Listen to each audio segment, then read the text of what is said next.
आज हम बात करने वाले हैं एक ऐसी गलती की जो अक्सर नए ट्रेडर्स को बहुत महंगी पड़ती है। ये एक ऐसा जाल है, एक कंसिस्टेंसी ट्रैप, और हम देखेंगे कि इससे बचने के लिए ज़हनियत में क्या तब्दीली लानी ज़रूरी है। अच्छा, तो चलिए एक नए ट्रेडर के सफ़र को समझने की कोशिश करते हैं। इमेजिन करें शुरू में ही कुछ ट्रेड्स जीत लें।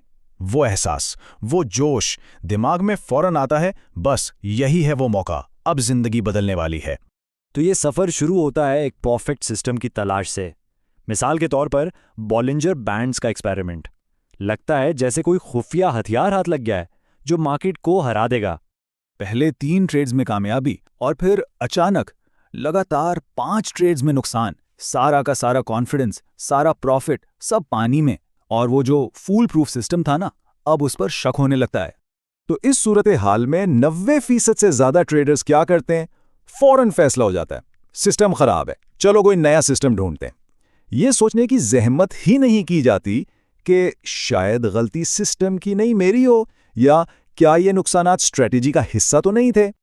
और बस यहां से शुरू होता है एक कभी ना खत्म होने वाला एक विशियस साइकिल, एक ऐसे होली ग्रेल सिस्टम की तलाश जिसमें कभी कभी भी नुकसान ना हो। तो अब अगला कदम क्या होता है? कुछ ज़्यादा कॉम्प्लेक्स ट्राई किया जाता है। सोचा जाता है कि शायद पहला सिस्टम बहुत सादा था, तो अब हार्मोनिक पैटर्न्स पे काम शुरू होता है, जिसको सीखने में ही 6 महीने लग जाते हैं। और नतीजा वही ढाक के 3 पात। पहले कुछ ट्रेड्स में फायदा और फिर इससे भी बड़े नुकसानात। इतनी मेहनत के बाद हाथ में सिर्फ मायूसी। तो अब तलाश और बढ़ जाती है। Indicators, chart patterns, candlestick patterns, यहां तक कि इतने जापानीज कैंडलस्टिक नेम्स याद कर लिए जाते हैं जितने शायद असल जापानीज में लफ्ज ही ना हो। लेकिन साइकिल वही रहता है, जीत हार और फिर सिस्टम पर इल्जाम। लेकिन इस पूरी सोच में बुनियादी गलती कहाँ है? आइए इसको एक बहुत ही दिलचस्प मिसाल से समझते हैं। देखें, ये बिल्कुल वैसी ही बात है जैसे कोई शख्स जिम जाए, एक दिन वर्कआउट करे और फिर शीशा देखकर शिकायत करे कि एब्स क्यों नहीं बने, और इल्जाम जिम के इक्विपमेंट पर लगा दे।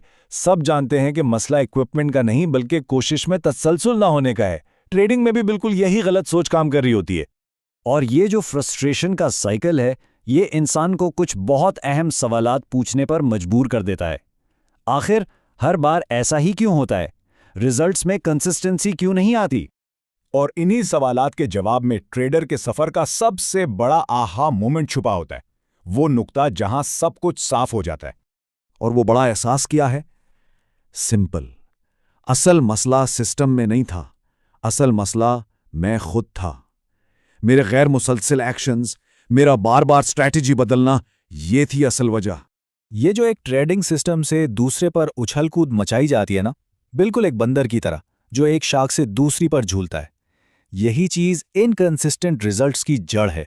सीधी सी बात है, बुनियादी उसूल ये है कि अगर एक्शंस में तसलसल नहीं तो रिजल्ट्स में भी तसलसल नहीं हो सकता। इनकंसिस्टेंट एक्शन से कंसिस्टेंट रिजल्ट्स की उम्मीद रखना बेवकूफ़ी है। अच्छा, तो मसला तो समझ आ गया, अब इसके हल की तरफ चलते हैं। आखिर कंसिस्टेंसी लाई कैसे जाए? एक कामयाब बुनियाद कैसे रखी जाए?